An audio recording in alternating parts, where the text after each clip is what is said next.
What's up, everybody? It's Mr. Doodle Math here, and today we're going to rewrite equations. We're going to look at some literal equations, which is basically equations, linear equations that have two variables in them, right? And we're going to solve for the other variable. And then we're going to look at some examples dealing with formulas like the area and the temperature and stuff like that, and just see how it plays out. All right, let's dive into it. The way literal equations or rewriting equations works is essentially when we're solving for an equation, we're solving for one variable and there's only one variable present, right? With rewriting equations, you have multiple variables there, and what you're doing is you're drawing all of the attention to that single variable that they're asking you to like solve for. All right, so let's look at one. All right, let's look at this one. It says 3y plus 4x equals 3y plus 4x equals 9, right?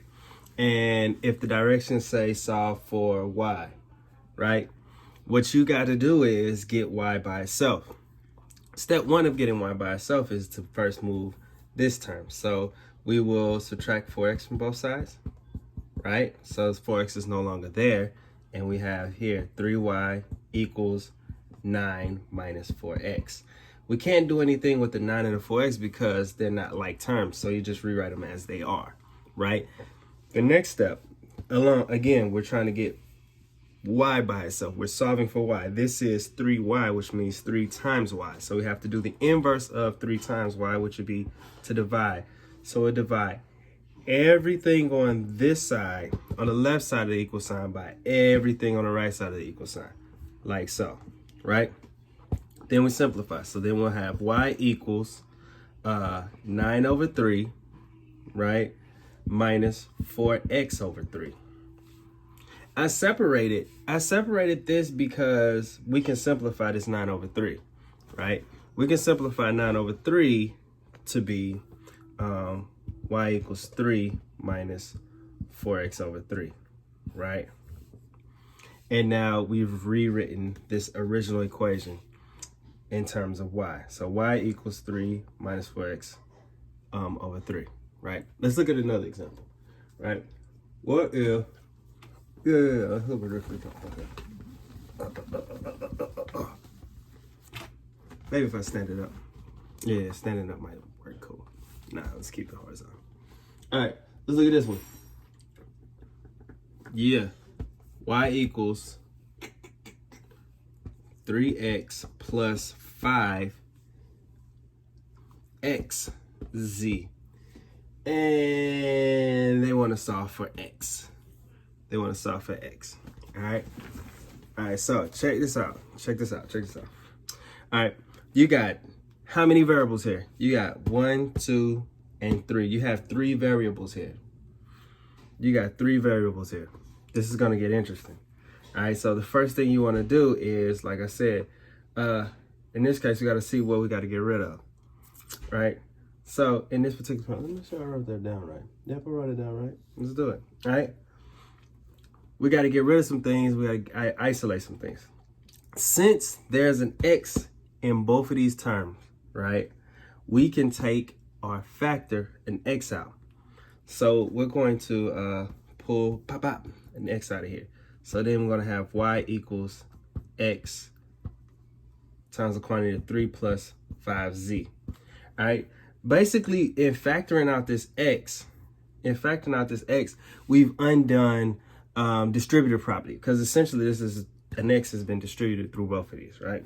So now the x is on the outside. The next thing to do is to get rid of anything that's not x on this right side of the equal sign, right? So this is x times the quantity. So to get rid of it, you would divide 3 plus 5z to both sides. 3 plus 5z, right? As a result, you're going to end up with y over 3 plus 5z equals x. Okay? So whenever you're trying to solve for a variable that's in both terms or in multiple terms, what you can do is factor that term out, factor that variable, that letter out. Okay? You with me? All right, let's go a little deeper. Now let's look at some familiar formulas and equations that have variables in them, multiple variables, right? All right, let's jump into an easy one. Let's do a simple one first, right? The area of a rectangle. Area equals base times height, right? And if they said, let's solve for h, right? If you want to solve for h, what we have to do is get h by itself. We need to isolate this h, right? How do you isolate the h? Move the b. B and h are multiplied, so we have to do the inverse. So we're going to divide everything by b. So now area over base equals height, or height equals area over base. Okay? So what I want you to gain or grasp is the fact that when you're dealing with rewriting equations, you're doing the same thing you do in all your algebra. You're applying all of these algebra skills that you've been working with, except you're just looking at letters now instead of numbers. Okay, it's the application of all the algebra skills that we've been doing. Adding and subtracting numbers to both sides. Dividing and multiplying numbers and variables to both sides. Okay, let's dive into this one. Let's look at a surface area example, and then we'll go into we'll look at the temperature. Okay, here we go. Surface area. All right, so this is the surface area formula for a rectangular prism. Rectangular prisms look like this. This is just ambiguous information right now. Rectangular prism, right? The surface area equals 2LW plus 2LH plus 2WH. Okay, there's several. With this being said, there's several different ways to write the surface area formula, but for this particular example, this is the formula that they decided to use. Okay, and what we need to solve for is they want to know the length. They want to know L. Okay, we're solving for L. Remember what we did in that last problem, right? Looking at this, there are two terms with L in it. There are two terms with L in it. There's this term and this term, okay? Which means that we're going to eventually factor something, right? First things first, though, we got these two terms here. They're going to stay over. We're going to move this, right? Since it's positive, let's subtract 2WH to both sides. 2WH, okay? And then let's rewrite it. So we're going to have S minus 2WH equals 2 times the length times the width plus 2 times the length times the height. Okay, so that's what we got here. The next thing we can do now is what can you do? What you want to do? Look at what's in both of these terms here. There's a 2L in both terms. So why don't we just pull 2 and the L out of both terms? So we're going to divide both terms by 2L, right? We don't have to do it on this side because this is going to stay over here still. So let's do it. S times X minus 2WH. We're going to rewrite that. And then we're going to put the 2L on the outside of the parentheses. And then we're going to put what's left. If you divide that, the 2 L's on the outside, you're left with a W plus a H here. Okay? So now we got S minus 2WH equals 2L times the quantity of W plus H. Okay? Now, let's move stuff. Divide W plus H, divide W plus H, right? This cancels. We got on this left side, we got S minus 2WH over W plus H, right? Equals 2L, right? And then finally, we divide both sides by 2. Divide both sides by 2. So then L would equal, I want to see if you can, this got run out of space here. I don't want to write it messy, but here we go. L, here we go. L, we'll just leave it over here. So it'll be S minus 2WH over 2W plus 2H. I just distributed this 2 down here, right? I just distributed this 2 equals L. okay? So I'll rewrite it again. Everybody follow me so far? Let's look at this, and then I'm gonna rewrite it. Okay, so after everything we did, the solution came out to be L equals S minus 2WH over 2W plus 2H. That's what happens when you take when you solve for L of the surface area of a rectangular prism. Okay, so again, you treated it as if everything was numbers except there were letters, and you got the variable by itself that you needed by itself.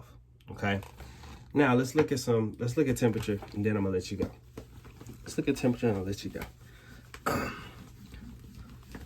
Let's see if we can notice a trend here. You notice a trend. All right, so